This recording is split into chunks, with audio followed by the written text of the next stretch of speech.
The best building design coders I ever worked with used to dust off in a corner doing CAD drafting because they were good with software.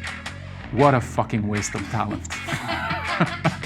For too long, the AEC industry has outsourced its digital innovation to large IT companies who have little or no understanding of our tools and processes. I want the person to join our team to be kind of a rebel.